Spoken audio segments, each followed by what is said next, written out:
Bapak, Ibu, saudara-saudari yang dikasihi Tuhan, kita berjumpa kembali dalam renungan harian Gereja Santo Yohanes Bosco. Hari ini hari Selasa dalam Pekan Paskah yang ke-6.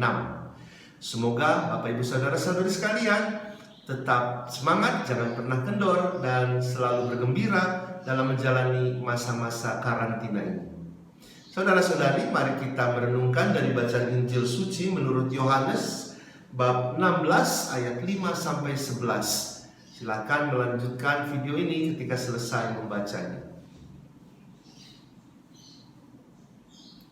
Saudara-saudari, ada 3 perutusan atau 3 tugas dari Roh Kudus yang dikatakan Tuhan dalam bacaan tadi.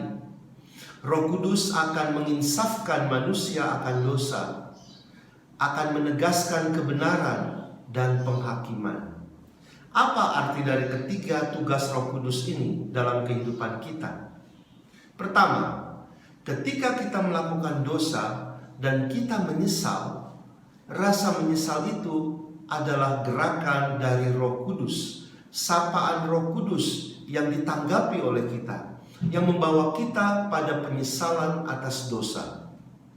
Kedua, ketika kita dihadapkan pada suatu dilema atau suatu situasi yang meminta kita untuk mengambil suatu keputusan, maka Roh Kudus akan mengajarkan, akan membisikkan pada kita kebenaran supaya kita tidak salah dalam memilih keputusan.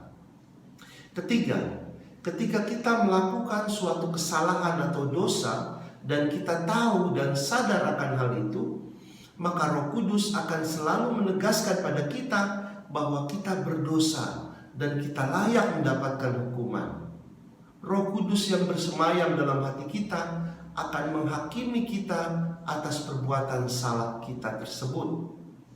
Oleh karena itu, ketika orang sudah melakukan suatu dosa atau kesalahan, apalagi suatu kesalahan yang besar, yang berat, orang tersebut akan selalu dihantui atau diikuti rasa bersalah, penyesalan, duka yang tak kunjung hilang. Itulah hukuman atas dosa di dunia ini. Tetapi Roh Kudus juga yang mengetuk hati orang itu untuk pergi berdamai dengan Tuhan, untuk pergi memperbaiki kembali relasi dengan Tuhan. Saudara-saudari, sekarang ini kita hidup dalam bimbingan Roh Tuhan.